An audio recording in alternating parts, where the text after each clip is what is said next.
बिस्मिल्लाहिर्रहमानिर्रहीम। अस्सलाम वालेकुम स्टूडेंट्स। बेटा हम इन्फ्लेशन को डिस्कस कर रहे थे, ठीक है। आई कैप की एग्जांपल 45 है, इन्फ्लेशन की बात आई कैप कर रहा है। ये देखें, ये क्या नज़र आ रहे हैं? सेल्स का इन्फ्लेशन रेट, वेरिएबल कॉस्ट का इन्फ्लेशन रेट, फिक्स कॉस्ट का इन्फ्लेशन रेट और फिर इक्विपमेंट की डिस्पोजल वैल्यू का इन्फ्लेशन रेट। इन्फ्लेशन के साथ एनपी आगे आ जाए भाई। एनपीवी की कैलकुलेशन कितने अंदाज से होंगी? दो अंदाज से। पहला अंदाज कौन सा है और दूसरा अंदाज?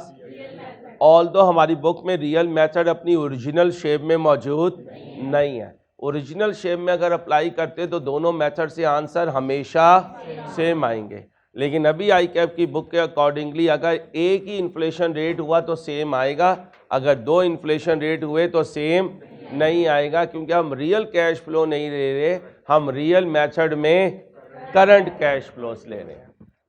क्या कहते हैं? Based on above analysis calculate NPV. I cap ने अनफॉर्चुनेटली अपनी बुक में डिफरेंट इन्फ्लेशन रेट देकर सिर्फ मनी मेथड से सॉल्व किया। क्या कहा? आई कैप ने डिफरेंट स्पेसिफिक इन्फ्लेशन रेट्स देकर क्वेश्चन सिर्फ मनी मेथड से सॉल्व किया है, रियल मेथड से सॉल्व नहीं किया। लेकिन हम इंशाल्लाह हर एग्जाम्पल को मनी मेथड से भी करेंगे और रियल मेथड से भी करेंगे। पहले ज़रा मनी मेथड से इसको सॉल्व करने की कोशिश करते हैं। A company is considering an investment in an item of equipment costing 1,50,000। कहाँ पैसा लगाया? फिक्स एसेट में। कहाँ पैसा लगाया? क्वेश्चन साइलेंट है तो कब लगाया?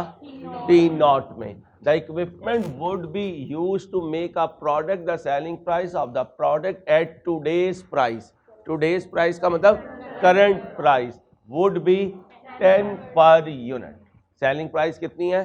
10 per unit। हर साल उसमें इन्फ्लेशन 5%।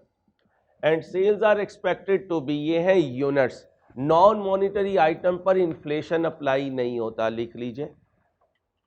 नॉन मॉनिटरी आइटम्स पर इन्फ्लेशन अप्लाई नहीं होता बेटा। नॉन मॉनिटरी आइटम्स पर इन्फ्लेशन अप्लाई नहीं होता।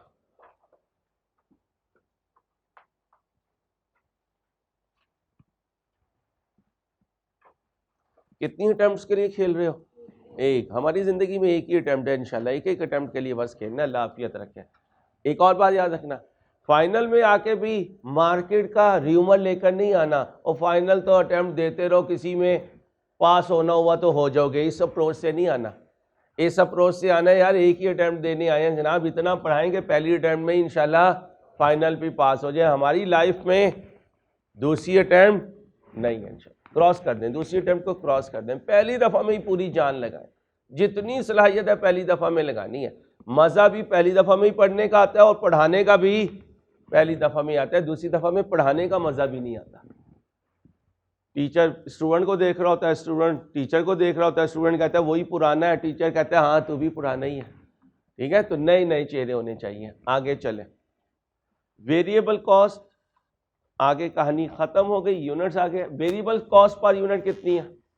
और ये भी किस टर्म्स में? कैश कॉस्ट है। Cash cost, what do mean by cash cost? कोई नॉन कैश आइटम नहीं है, और एनपीवी फॉर्मेट में नॉन कैश आइटम नहीं आती। At today's prices it is expected that the equipment will be sold at the end of year 4 for, आज के हिसाब से कितने का बिकेगा? कब बिकेगा? 4 साल के बाद। आज की टर्म्स में, टूडेज टर्म्स में 10,000 का बिकेगा, लेकिन हम जब 4 साल के बाद जाएंगे तो इस पे क्या आ चुका होगा? 4 साल का इन्फ्लेशन। कितने साल का? 4 साल का। आगे। There will be additional fix cash overheads. कल एक बच्ची कह रही थी ये इंक्रीमेंटल कैसी है, मैंने आपसे वादा किया था मैं रेलिवेंट कॉस्टिंग रिवाइज करवाऊंगा। अभी आप इसे समझें प्रोजेक्ट स्पेसिफिक फिक्स कॉस्ट। क्या? हर साल कितनी है? Each year as a result of the at today's. तो फिर फिक्स कॉस्ट कितने पे इंक्रीज होंगी?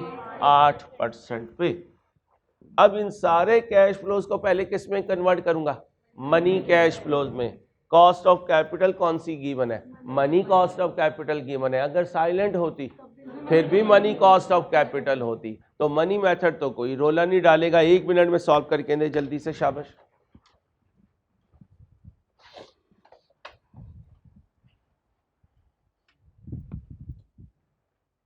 जल्दी करें, जल्दी, शाबाश।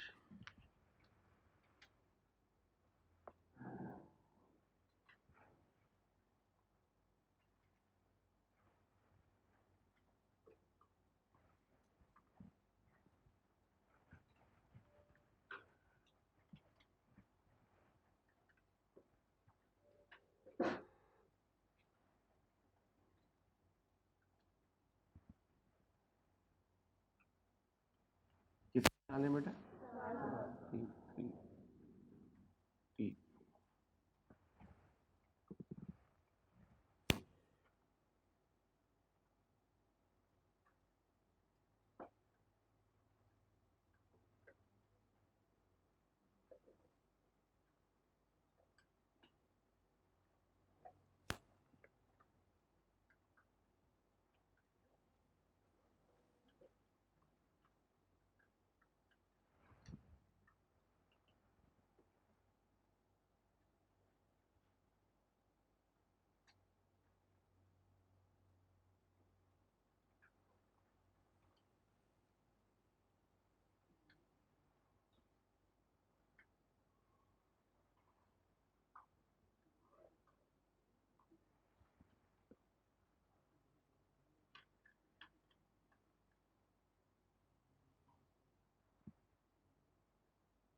मनी कॉस्ट ऑफ कैपिटल कितनी है?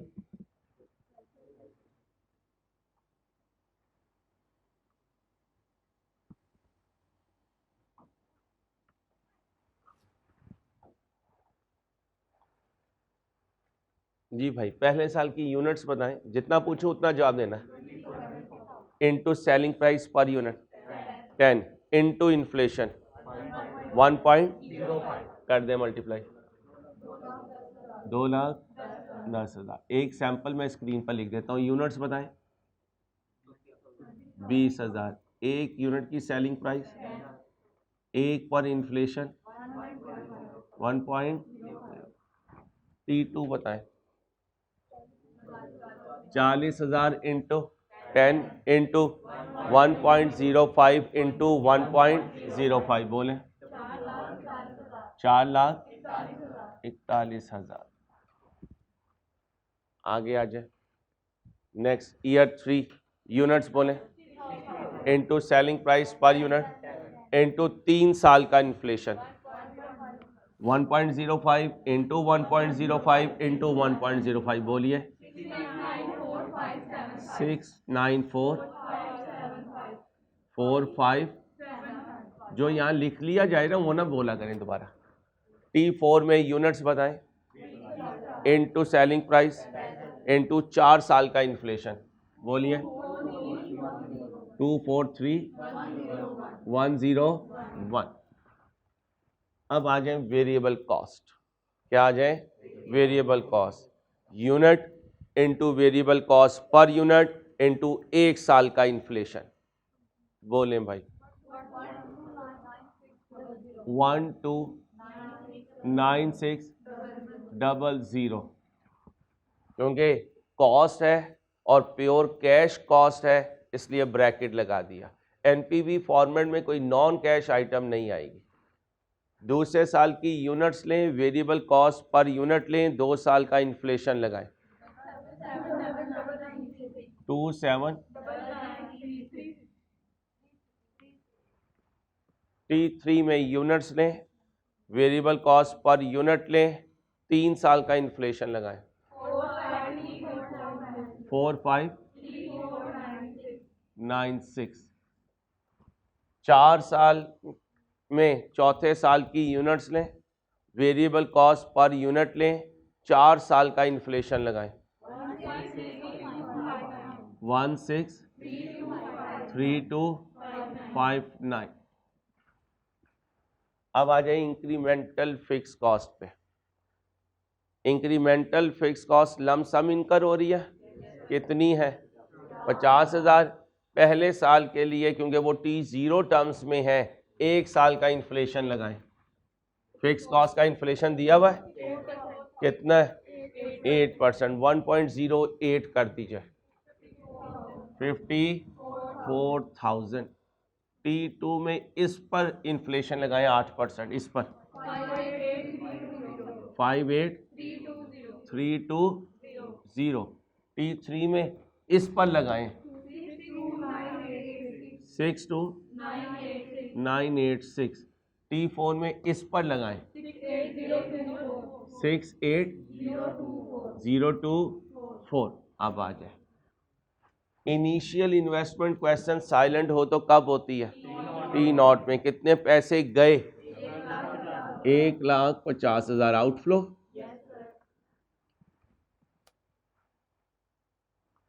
T4 में आज के हिसाब से देखूं तो डिस्पोजल वैल्यू क्या है उस पे इन्फ्लेशन कितना लगेगा 4 साल का और रेट क्या है 1.06, 1.06, 1.06, 1.06 बोलें 62। ये इनफ्लो होगा क्या होगा इनफ्लो। सामने भी लिख सकते हैं नीचे करके भी लिख सकते हैं दोनों स्टाइल्स जो हैं वो एक्सेप्टेबल हैं। सारे कैश फ्लो हो गए अब इनको नेट कर देंगे। कौन सा मेथड अप्लाई करना चाह रहा हूँ मनी मेथड। बोलें भाई 1,50,000 26400 10 डबल नेक्स्ट 9 नेक्स्ट 2,444,3 ओके हो गया। ये 4 इनफ्लो हैं ये आउटफ्लो हैं। 12% पे डिस्काउंट फैक्टर T0 का 1। डिस्काउंट फैक्टर का फार्मूला बोले 1 + r raise to the power -n। बोले भाई 893 797 712 635 करो भाई 1,50,000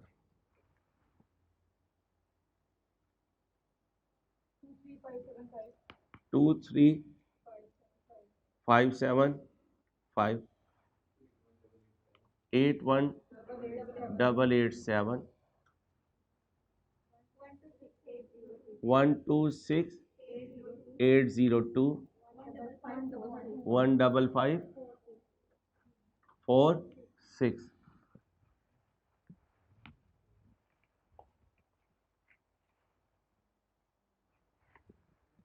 नेट प्रेजेंट वैल्यू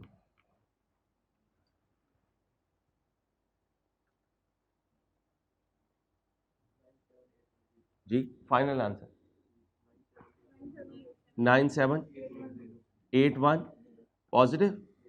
तो प्रोजेक्ट को क्या कर लेना चाहिए एक्सेप्ट कर लेना चाहिए।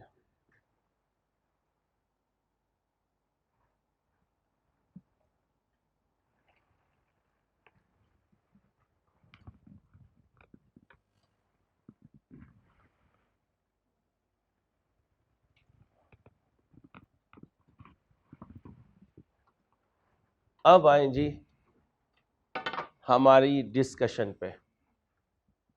हमें कौन सी कॉस्ट ऑफ कैपिटल गिवन है money cost of capital given है।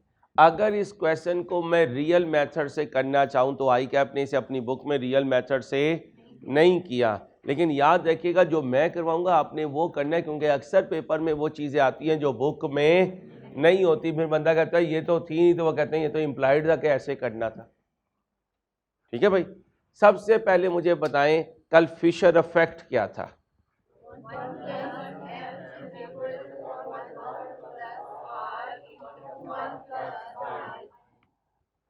एम क्या है आर क्या है आई क्या है general inflation rate retail price index. ढूंढे एम है क्वेश्चन में, है आर में निकाल लूंगा, आई है शाबाश, एवरेज कर लेंगे। क्या कर लेंगे? कितने रेट है? 1 2 3 4, चारों को जमा करें और 4 से डिवाइड कर दें।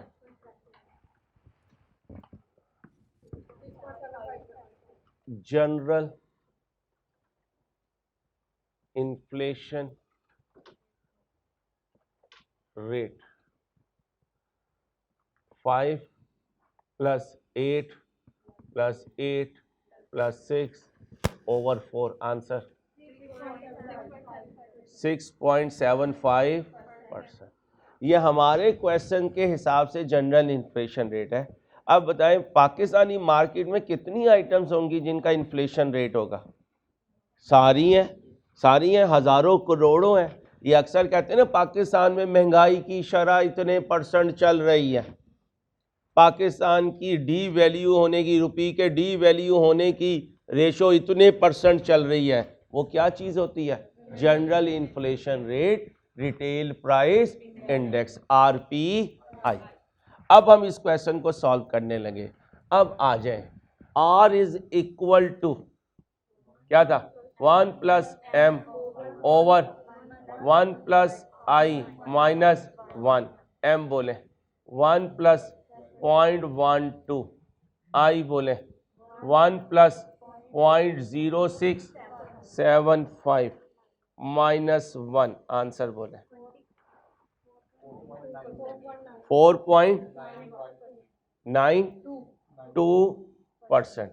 अच्छा, क्योंकि हमें पहले ही पता है कि आंसर सेम नहीं आना। क्यों नहीं आना?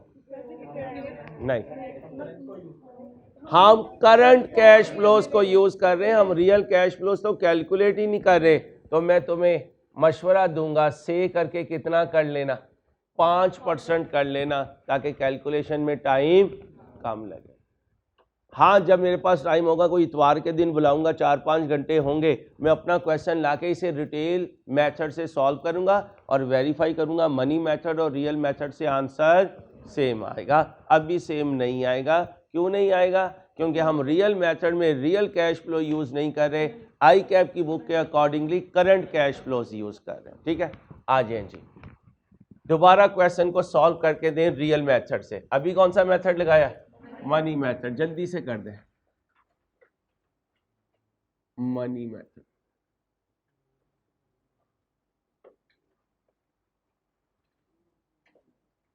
बेटा बातें नहीं प्लीज पढ़ाने दें यार, कभी कभार पढ़ते हैं इसलिए आपकी मेहरबानी, आपने तंग नहीं करना। आजकल तो वैसे भी इसमें शौक कुछ ज्यादा हुआ है मेरा। रियल मेथड,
अब कौन से कैश फ्लोज लूंगा?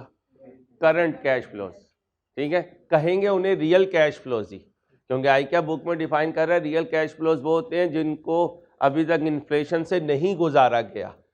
डेफिनेशन सही क्या है?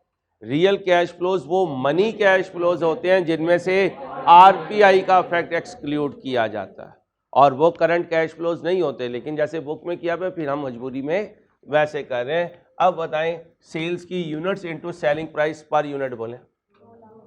2 लाख, T2 में 4 लाख, T3 में 6 लाख, और फिर 2 लाख। धोला या 2 लाख? 2 लाख। वेरिएबल कॉस्ट में units into variable cost per unit 1,20,000। 2,40,000, 3,60,000, 1,20,000।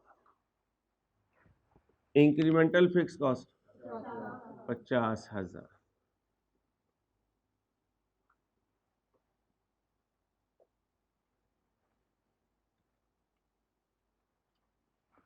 Initial investment बताएं।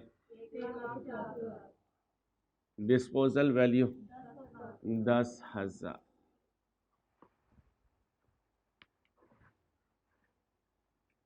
नेट कैश फ्लोस बोले भाई 1,00,000 और जाओ आगे।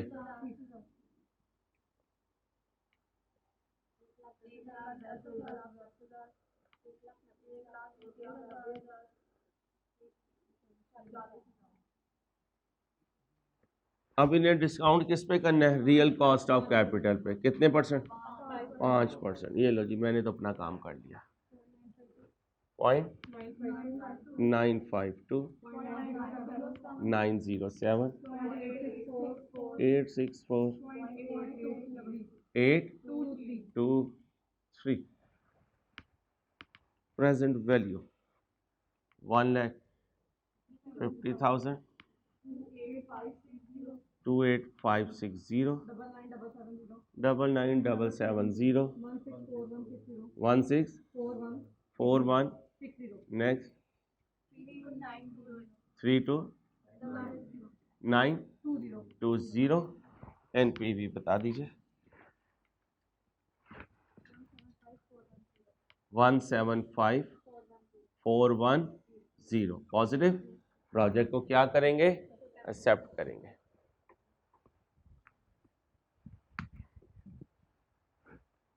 एक पेज ब्लैंक छोड़ दीजिएगा और उस पर लिख दीजिएगा असली रियल मेथड। क्या लिखेंगे? असली रियल मेथड। और जब वो असली रियल मेथड अप्लाई करूंगा तो यहां पर भी आंसर क्या आएगा? ये 97810, क्योंकि कैश मेथड बदलने से नहीं बदल सकता। क्या कहा? बोलो। कैश मेथड बदलने से नहीं बदल सकता।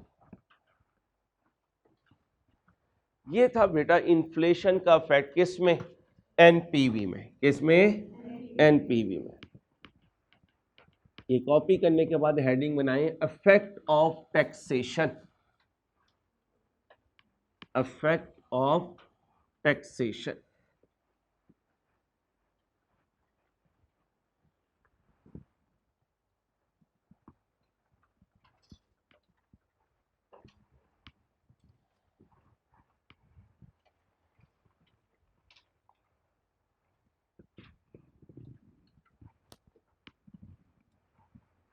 मिटा दो।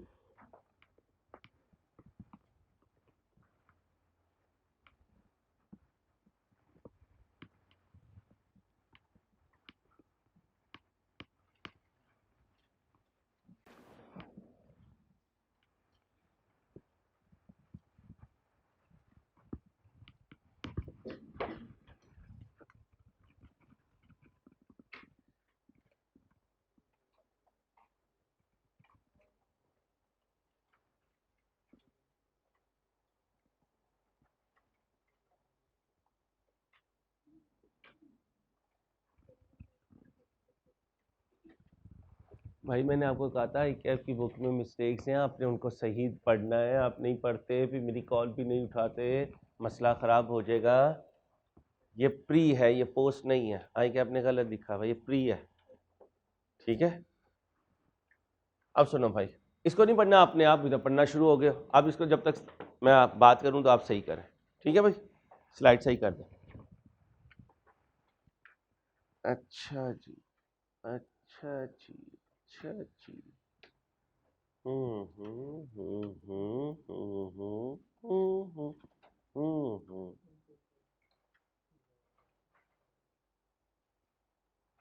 चलो भाई आओ पढ़ते हैं। आई कैप एग्जाम्पल 51 है हमारी बुकलेट में, ये पेज 39 पे है, इलस्ट्रेशन नंबर 36 है। A project costing 60,000 is expected to result in net cash inflow of 40,000 in year 1 and 50,000 in year 2. Tax का रेट कितना है? 32%. अब याद रखें, टैक्स लगता है,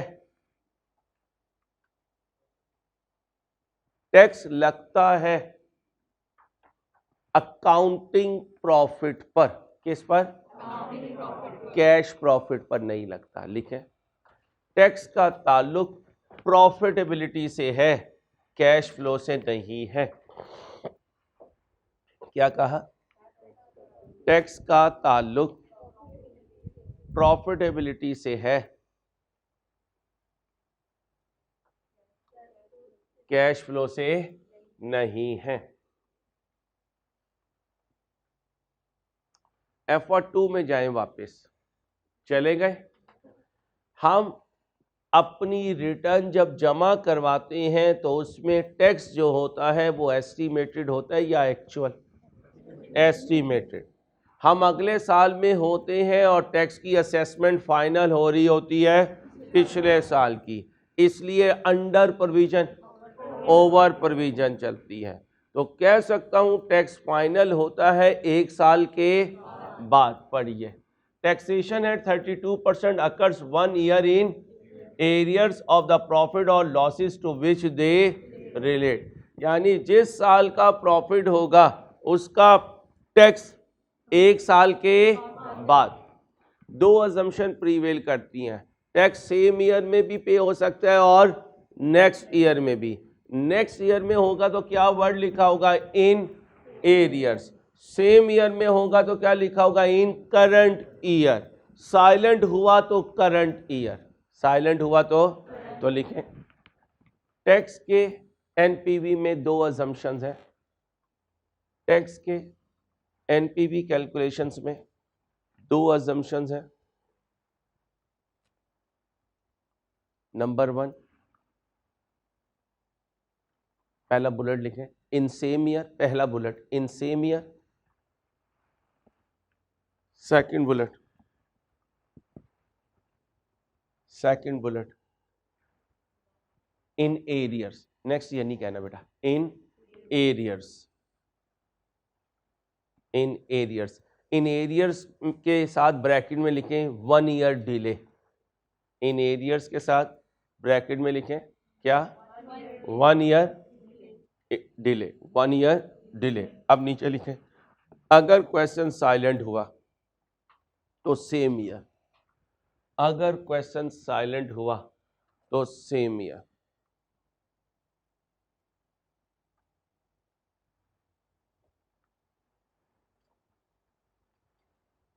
अब ध्यान से सुने, F1 में वापस जाएं. चले गए. इम्पेयरमेंट में वापस जाएं. चले गए. जाते भी हो या सिर्फ कहते हो चले गए? जाना है, सोच में जाने. और सोच ऐसी चीज है जो सेकंड्स में ले जाती है, हमें सेकंड्स में ले जाती है. ठीक है, चले गए. वैल्यू इन यूज में जाए. चले गए. कौन से बेनिफिट्स लेते थे? Before tax. और डिस्काउंट रेट भी कौन सा लेते थे? Pre tax. यानी ना उधर ऊपर टैक्स की पेमेंट्स लिखते थे और ना नीचे डिस्काउंट रेट को आफ्टर टैक्स लिया करते थे. Pre tax benefit, pre tax discount rate. NPV में post tax benefit, post tax discount rate. क्या कहा? Post tax benefit, post tax discount rate लिखो. एनपीवी में post tax cash flow, post tax cash flows, post tax cost of capital, post tax cost of capital.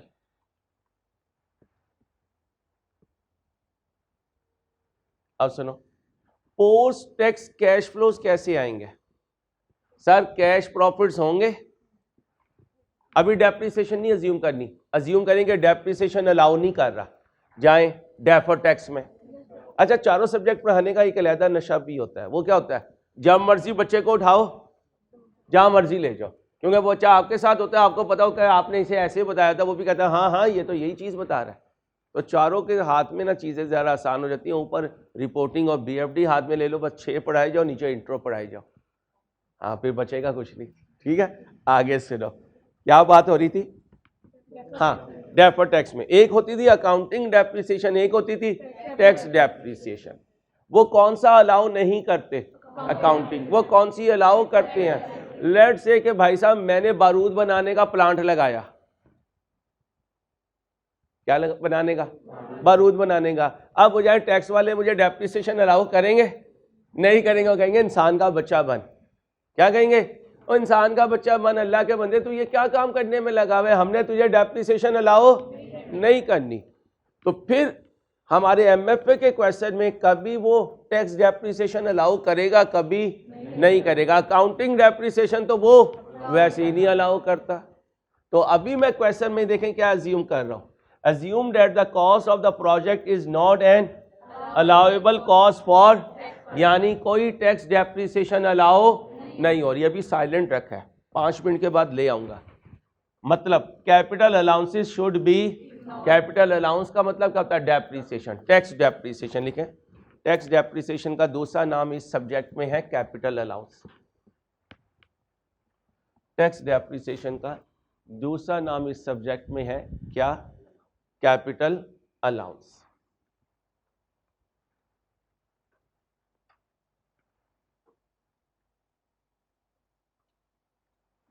आए वापिस जहां पे हम खड़े थे, कौन से बेनिफिट लेने हैं, पोस्ट टैक्स। कौन सी कॉस्ट ऑफ कैपिटल लेनी है, पोस्ट टैक्स। अब बताएं पोस्ट टैक्स कैश फ्लो कैसे आएंगे।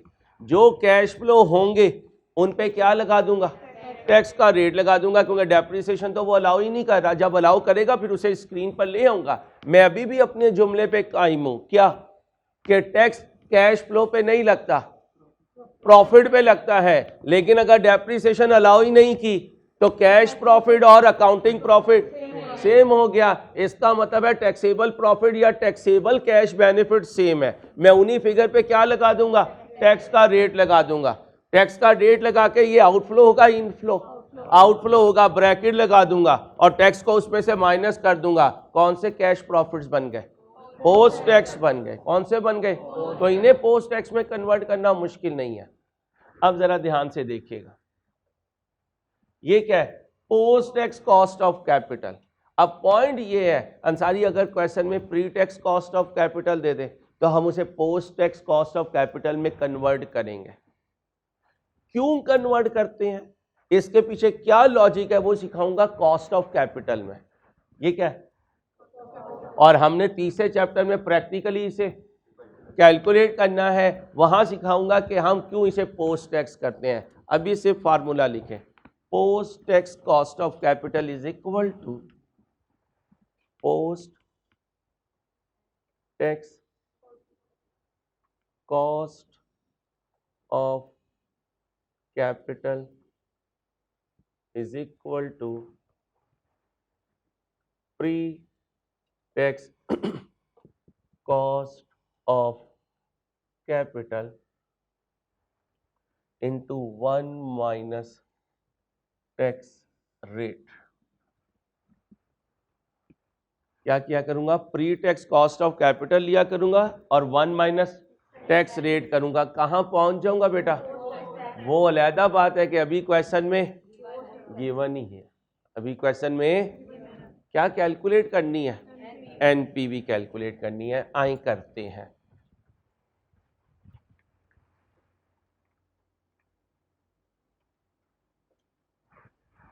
कितने साल की लाइफ है,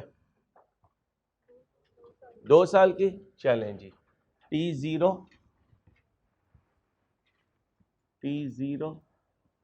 T1 T2 बोले जी, कैश इनफ्लोस। जी भाई, T1 में 40,000, T2 में 50,000। अभी आपने कॉपी नहीं करना, अभी आपने कॉपी नहीं करना। अगर कोई डेप्रिसिएशन अलाउ करता तो वो इसमें से अभी नहीं की तो नहीं की, तो यही कैश इनफ्लो है, यही टैक्सेबल प्रॉफिट है। क्या कहा? लेस टैक्स किस रेट पर? 30 लगाएं 32%।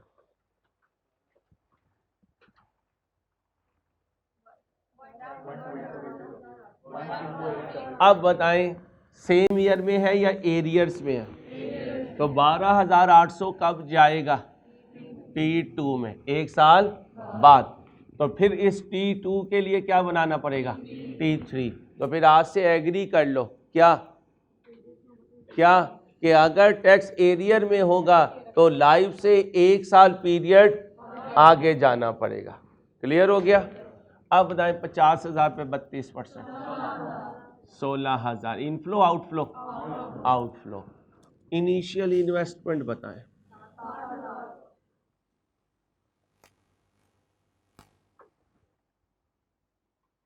कोई रेजिडुअल वैल्यू है?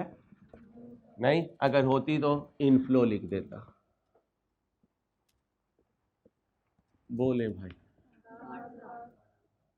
जी जी 37,000 जी नेगेटिव। तो फिर ये भी तय हो गया, जरूरी नहीं T0 में नेगेटिव आए, T0 के बाद भी नेगेटिव आ सकता है। लिख लें, ये जरूरी नहीं है कि T0 में नेगेटिव आए, T0 के अलावा भी नेगेटिव आ सकता है। T0 के अलावा भी नेगेटिव आ सकता है।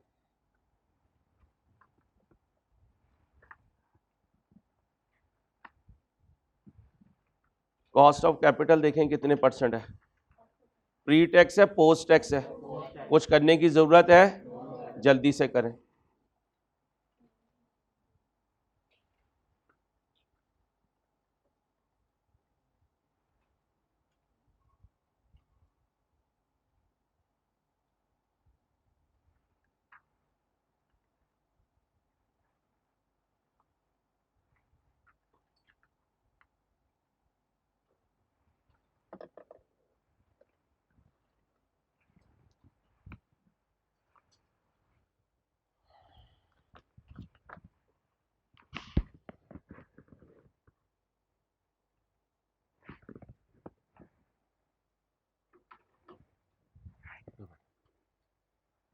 ये क्या होगा? नेट कैश फ्लोस,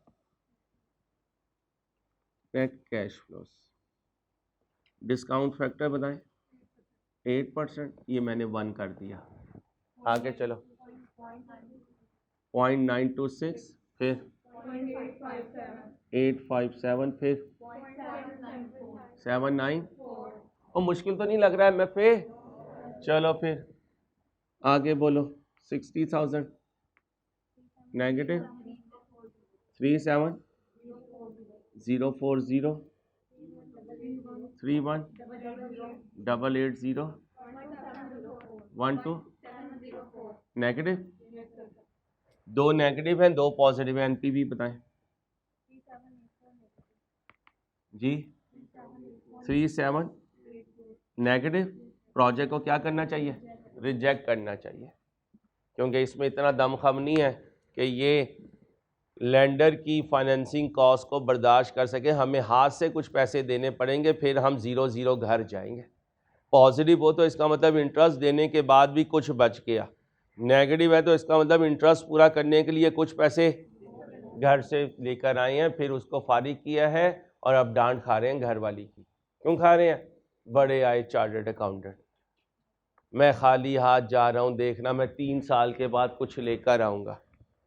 पल्ले से उसकी जो कमेटी निकली हुई थी वो पैसे इस्तेमाल कर रहे हो। तो ऐसा चार्टर्ड अकाउंटेंट नहीं बनना कि नेगेटिव एनपीवी वाले प्रोजेक्ट एक्सेप्ट करते फिर। ठीक है, अब ये तो कहानी क्या थी टैक्स की। अगर सेम ईयर में होता तो ये इधर आ जाता और ये इधर आ जाता, कोई रोला नहीं है। रोला तो अब इसका मीचेगा। किसका? ये देखें, कैपिटल अलाउंस यानी टैक्स डेप्रीसिएशन। क्या लिखे? हेडिंग बनाए। एनपीवी फॉर्मेट में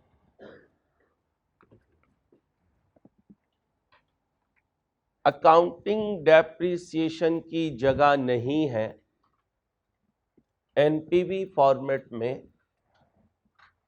हेडिंग क्या बनाई है? मैंने कहा टैक्स डेप्रिसिएशन हेडिंग बनाए, टैक्स डेप्रिसिएशन हेडिंग बनाई ना, उसी में तो लिखेंगे, वैसे थोड़ी लिख देंगे।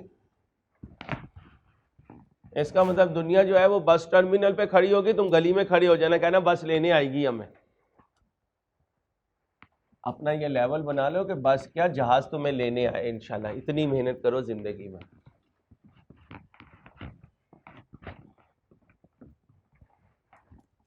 क्या लिखा है?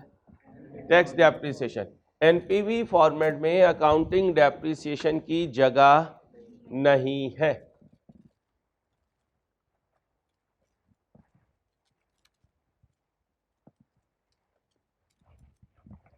ये हम जानते हैं, ये हम जानते हैं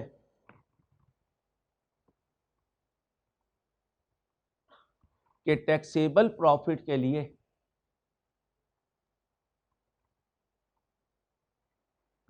टैक्स डेप्रिसिएशन माइनस की जाएगी। टैक्सेबल प्रॉफिट के लिए बोले टैक्स डेप्रिसिएशन माइनस की जाएगी।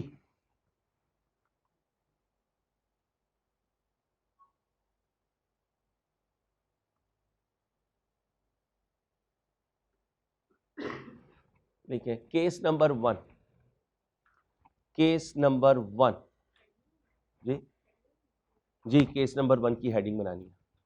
Case number 1,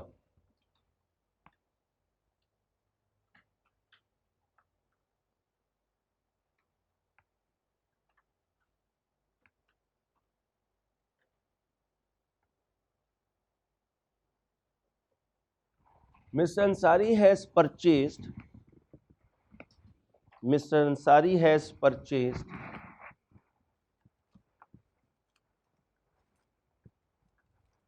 a machine costing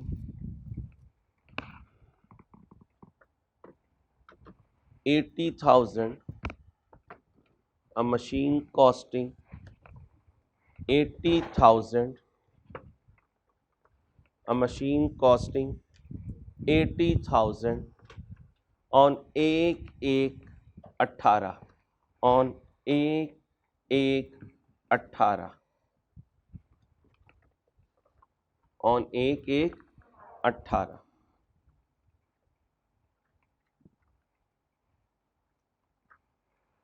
Tax department has allowed, tax department has allowed tax depreciation, tax department has allowed tax depreciation at a rate of 25% on reducing balance method, on बोले reducing balance method।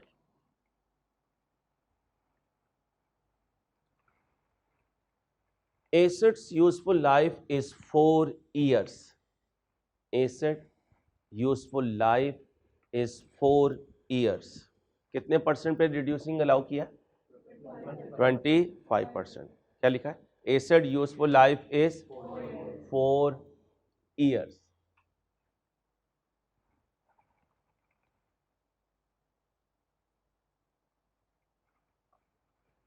Residual value eight the end of useful life is, क्या कहा? Residual value eight the end of useful life is, थोड़ी सी जगह छोड़ दें, अभी लिखवाऊंगा value is, थोड़ी सी जगह ब्लैंक छोड़ के फुल स्टॉप लगा लें। Tax rate is 30%, tax rate is 30% required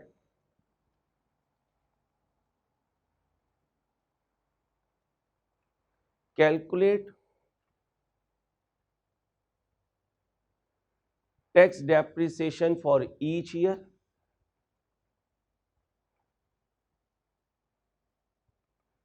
and tax savings on this tax depreciation and tax savings on बोले on this depreciation assuming tax is paid in same year.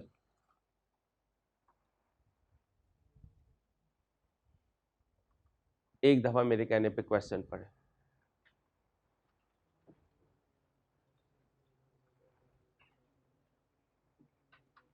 अरसल आप मेरे साथ हैं?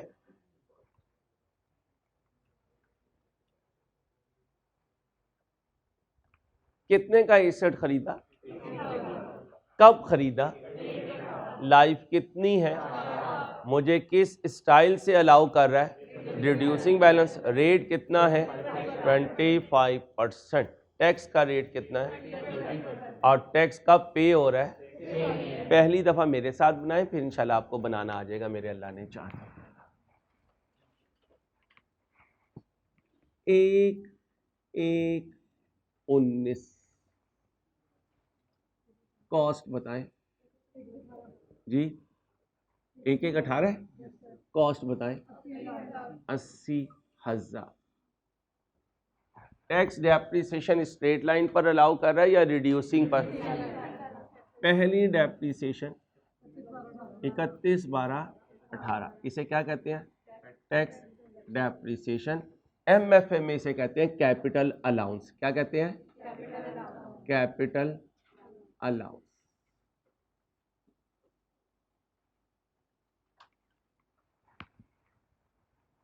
इसको WDV अलाउंस भी कहते हैं, रिटर्न डाउन अलाउंस। क्या कहते हैं, रिटर्न डाउन अलाउंस भी कहते हैं, WDV allowance, return down allowance. चाहे स्ट्रेट लाइन से प्रोवाइड करे चाहे WDV से प्रोवाइड करे, ये इस अलाउंस का नाम है, टैक्स डेप्रिसिएशन का नाम है। इसे ये ना समझना कि WDV से अलाउ करेगा तो WDV अलाउंस कहेंगे।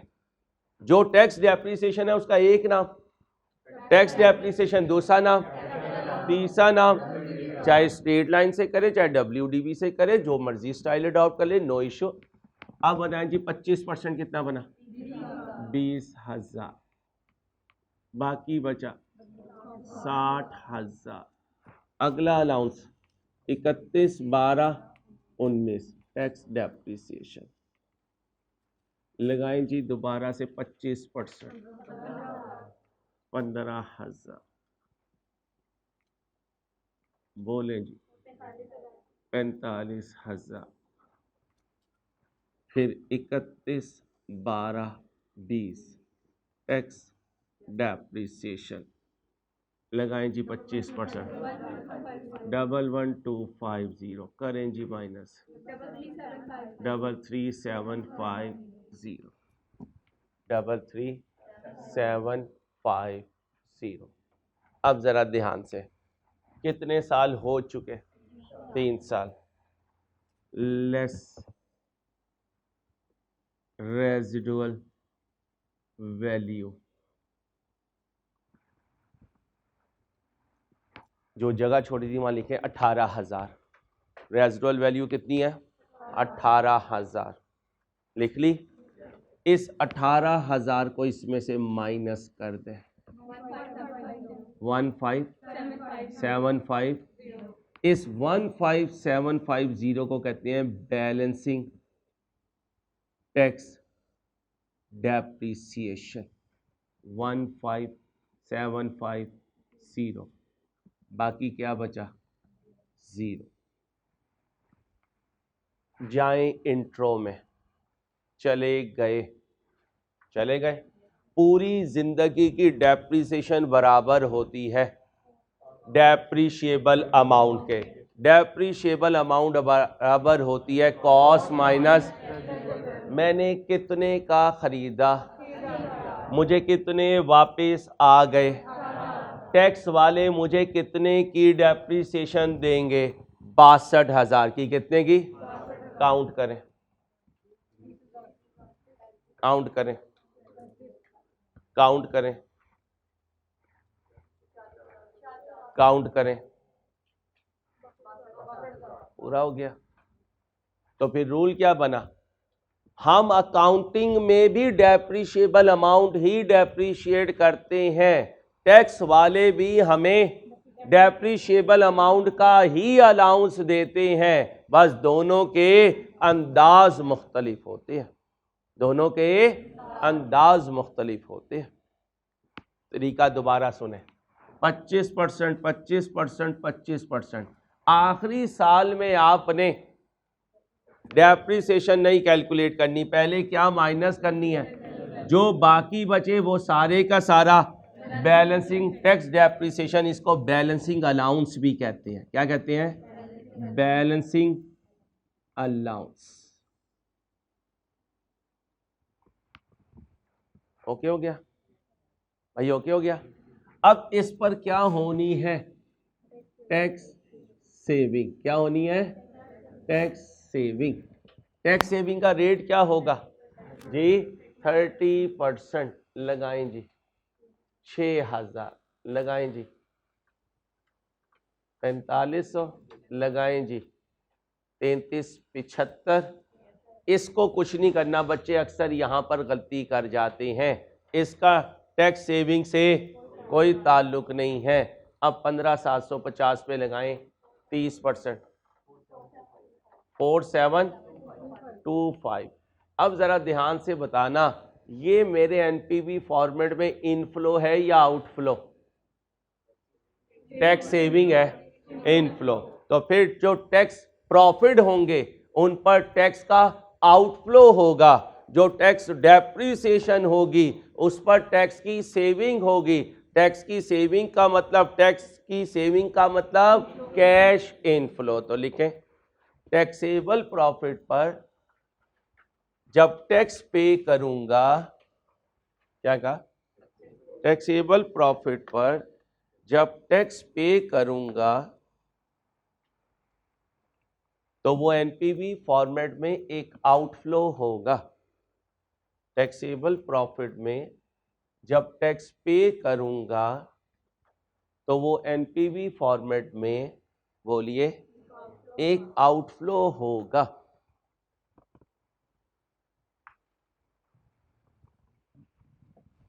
टैक्स डेप्रिसिएशन पर जब टैक्स की सेविंग मिलेगी, टैक्स डेप्रिसिएशन पर बोलें, जब टैक्स की सेविंग मिलेगी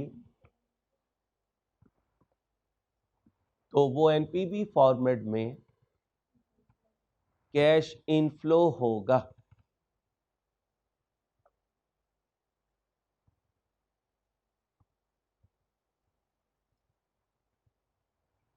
एग्जाम फोकस पॉइंट लिखा है, अगर आउटफ्लो एरियर्स में होगा, अगर आउटफ्लो एरियर्स में होगा, अगर टैक्स आउटफ्लो एरियर्स में होगा तो टैक्स सेविंग भी एरियर्स में होगी। अगर टैक्स आउटफ्लो सेम ईयर में होगा तो टैक्स सेविंग भी, बोलिए, सेम ईयर में होगी। टैक्स आउटफ्लो अगर सेम ईयर में होगा तो टैक्स सेविंग भी सेम ईयर में होगी।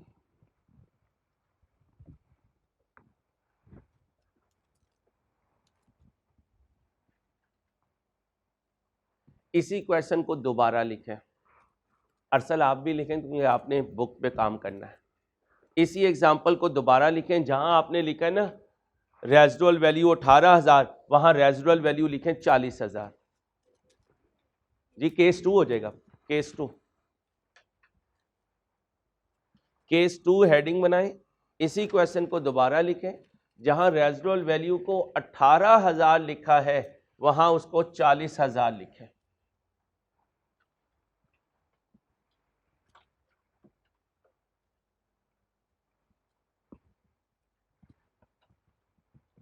केस 2 हेडिंग बना लीजिएगा।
हम्म जी, रिक्वायरमेंट भी सेम है बेटा, रिक्वायरमेंट भी सेम है।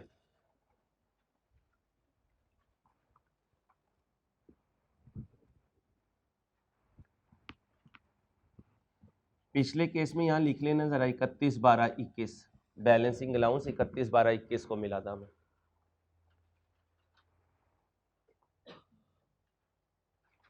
आए जी, इस टेबल को 31/12/20 तक ले जाएं, केस 2 को 31/12/20 तक ले जाएं। 3 साल बना दीजिए आप, 3 साल सेम ही रहेंगे क्योंकि चेंज तो आखिरी साल में आएगी ना जब रेजिडुअल वैल्यू चेंज करूंगा। 18 बना दीजिए, 19 बना दीजिए, 20 बना दीजिए, 21 में मैं आपको ज्वाइन करूंगा।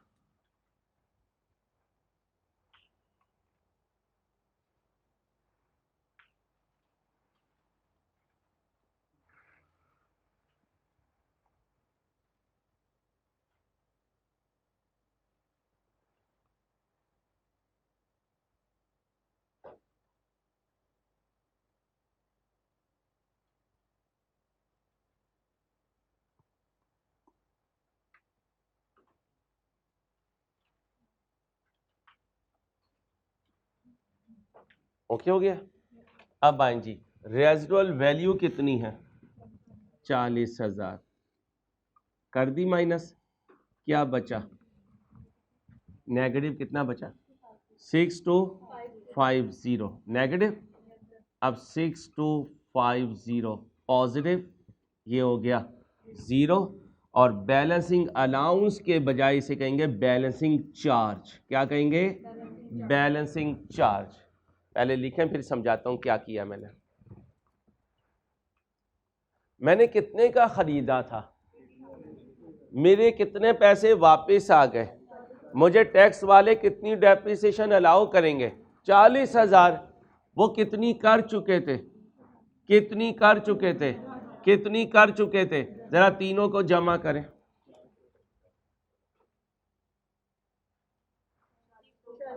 46,250 कितनी ज्यादा कर चुके थे?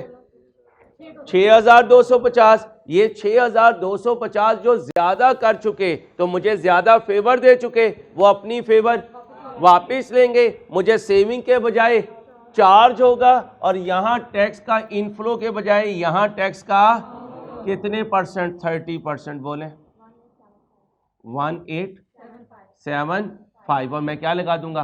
ब्रैकेट लगा दूंगा। अब एनपीवी फॉर्मेट में इन 3 साल में कैश इनफ्लो आ रहा होगा टैक्स सेविंग में, और इस साल में टैक्स आउटफ्लो आ रहा होगा। मुश्किल तो नहीं लग रहा? कॉपी कर लो।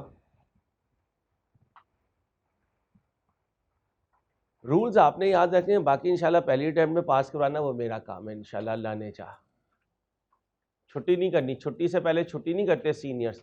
किसी के इरादे में फतूर आ रहा है तो वो अपने इरादों को सही कर ले, ठीक है? हाँ, ताकरातों में फतूर आ रहा हूँ, अम्मा कह रही है रोज़ा घर आके खोलो, तो अम्मा को कहो अम्मा सारी ज़िंदगी रोज़ा घर ही खोलना, एक दफ़ा मुझे क्वालिफाई करने दे, ठीक है भाई? जब तक मैं छुट्टी ना दूँ भागने की कोशिश ना करना। और जब तुम चले जाओगे तो ईद और टरू के अलावा बाकी दिनों में तुम्हें लेक्चर जो है वो ऑनलाइन मिलेंगे, ठीक है। पास पेपर सॉल्व कर रहा हूँ मैं आपकी गैर मौजूदगी में और आपको दे रहा हूँ, लेकिन कॉन्सेप्ट सारे डिलीवर कर चुका हूँ।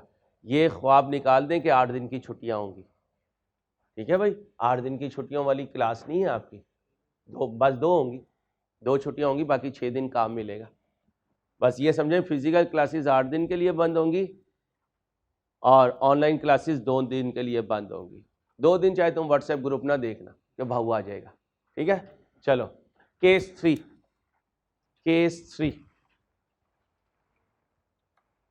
मिस्टर अंसारी हैज परचेस्ड, आवाजें बंद हो जाती हैं, ऐसा लगता है सांस भी नहीं आ रहा। Mister Ansari has purchased a machine costing 80,000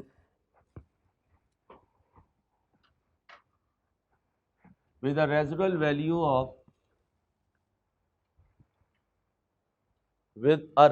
value of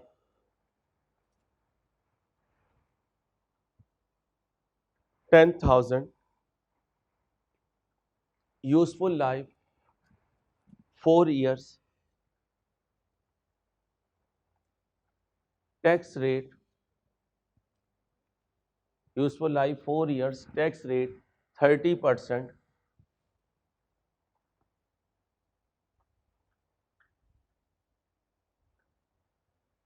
capital allowance is allowed on straight line basis. Capital allowance is allowed on straight line basis.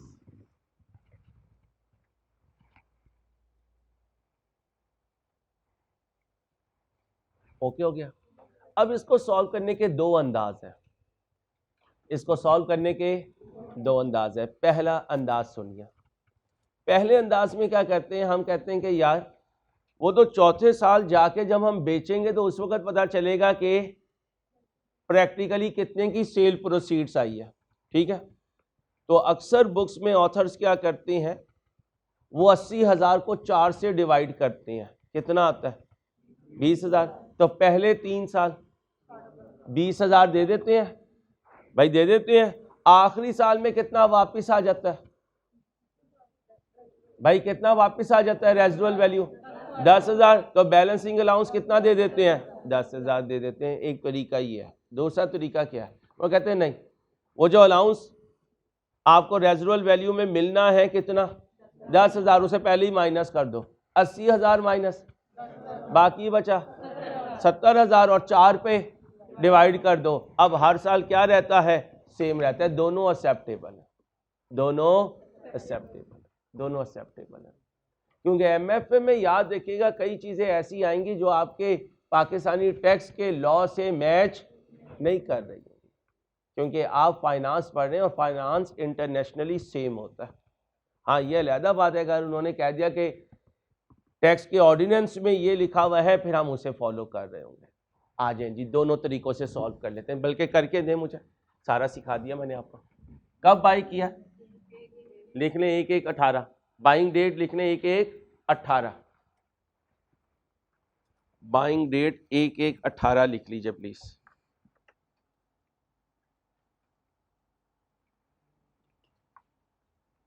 Buying date 1/1/18। कुछ पूछना करती हैं, लेकिन पॉइंट यही तो बता रहा हूं।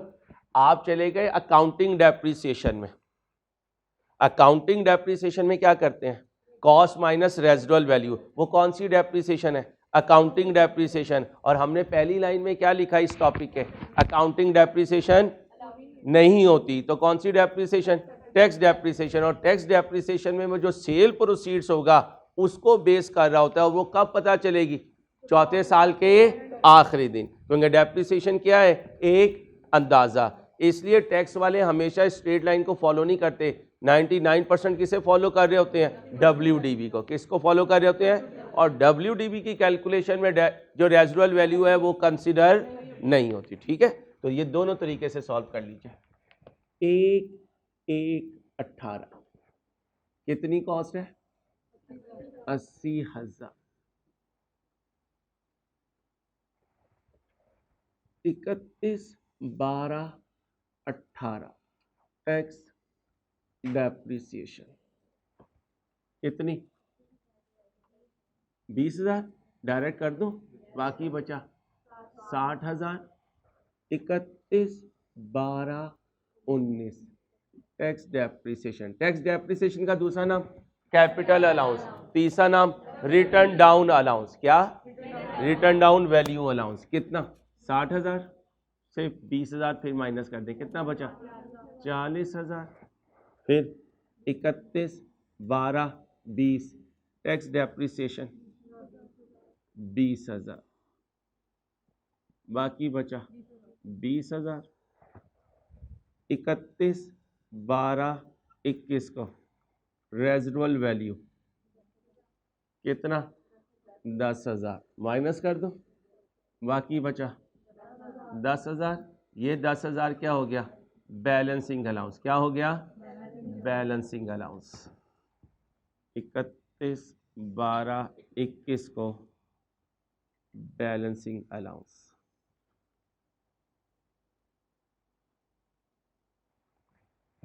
टैक्स का रेट क्या है? 30%।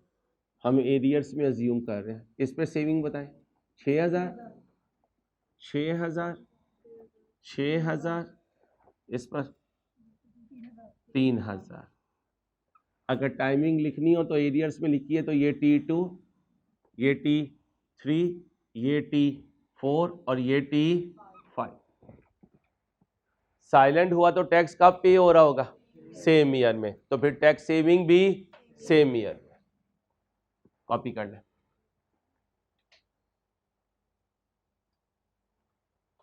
इस केस में आपने रेजिडुअल वैल्यू वाले इफेक्ट को कहां जाके एडजस्ट किया? आखिरी साल में। दूसरी अजम्पशन जो ऑथर्स लेते हैं वो क्या करते हैं? रेजिडुअल वैल्यू को चारों सालों में एडजस्ट कर दो। तो फिर हम 80,000 में से कितना माइनस कर देंगे? 10,000, बाकी बचा 70,000। अब 70,000 को 4 से डिवाइड करके हर साल सेम आ जाएगा। कर दीजिए। टाइम बड़ी जल्दी चला जाता है, 1.25 घंटे का पता ही नहीं चलता। ईद के बाद फिर देखेंगे, फिर टाइम आपका 10-15 मिनट बढ़ाना होगा तो इंशाल्लाह जिंदगी रही तो। 31/12/18 टैक्स डेप्रिसिएशन। अब बताएं जी कैसे करूंगा? 80,000 माइनस 10,000 डिवाइडेड बाय 4 कितना आया? 17,500, बाकी 52,500, फिर 17,500, बाकी 35,000, फिर 17,500, बाकी बचा 17,500, फिर 17,500 और बाकी बचा 0। 31/12/19 टैक्स डेप्रिसिएशन, फिर 31/12/20 टैक्स डेप्रिसिएशन, फिर 31/12/21 टैक्स डेप्रिसिएशन। यहाँ पे अगर टैक्स सेविंग लेनी हो तो कितने परसेंट पे लूँगा? 30% पे लीजिए। 5250, 5250, 5250, 5250। मैं एरियर का कह रहा हूँ कि क्वेश्चन में अगर एरियर है तो ये T2 में, ये T3 में, ये T4 में और ये T5। टैक्स पढ़ा हुआ है आपने? एक इनिशियल अलाउंस भी होता है और वो in addition to normal allowance होता है। ठीक है, कितने केस हो गए भाई? अभी 3 हो गए। अब लिखें चौथा केस।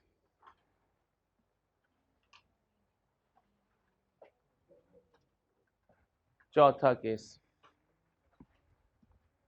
ये कॉपी करने पहले।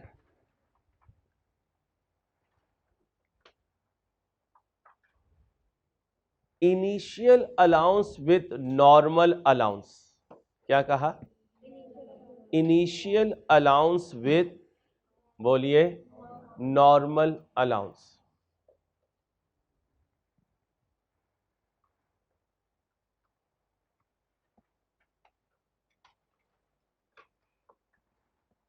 sometimes government may allow 2 allowances in first year only. क्या कहा? Sometimes government may allow, बोलिए, 2 allowances in first year only. पहले बुलेट में लिखें इनिशियल अलाउंस. कौन सा अलाउंस बेटा? इनिशियल अलाउंस इन ईयर 1.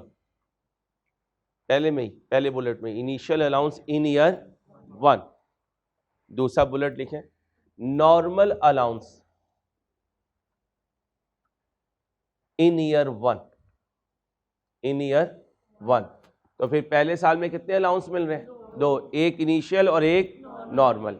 नीचे लिखें but in subsequent years, but in, बोलिए, subsequent years only normal allowance is available. But in subsequent years only normal allowance is available. अब बेटा कल आके पहले क्या करेंगे? Initial allowance and normal allowance. फिर जैसे आज इन्फ्लेशन को एनपीवी में पुट किया है, कल tax savings on capital allowance को एनपीवी फॉर्मेट में पुट करेंगे और tax outflow on taxable profits, क्या बोला? Tax outflow on taxable profit, इसको भी एनपीवी फॉर्मेट में पुट करेंगे. जैसे जैसे ये फैक्ट पुट होते जाएंगे हमारे पास पेपर तैयार होते जा रहे हैं. फिर इसी तरह कल परसों एक दिन पास पेपर सामने लाऊंगा, वो सारी बातें जो पूरे वीक में की भी होंगी वो पास पेपर पे अप्लाई करेंगे इंशाल्लाह. R2 की तरह पहली अटेम्प्ट में ही आंसर आपका सही आएगा, अल्लाह ने चाहा. हाथ रखते बच्चों, ये देखें भाई, ये माइनस करके 0 नहीं आएगा, कितना बचेगा? 10,000. उसका तरीका वो लोग ये करते हैं कि यहीं से 10,000 क्या कर देते हैं? माइनस, और कहानी को कहाँ से शुरू करते हैं? 70,000 से. कहाँ से शुरू करते हैं? हमारी ये फिगर ना भी लिखें तो कोई फ़र्क इसलिए नहीं पड़ता क्योंकि हमने जो कैश फ्लो लिखने हैं वो किस पे लिखने हैं? कैपिटल अलाउंस पे. और एनपीवी फॉर्मेट में इन फिगर्स ने जाने और रेजिडुअल वैल्यू ने प्रोजेक्ट लाइफ के एंड पे 10,000 ने शो होना होता है. तो चाहे यहाँ पे कर दीजिए 80,000 माइनस 10,000, कितना बचा? 70,000. एक तरीका ये है. दूसरा, इधर 80,000 लिख दें और उसमें से कितना माइनस कर दें? 10,000, फिर भी 0 आ जाएगा. ठीक है बच्चों, अल्लाह हाफिज़.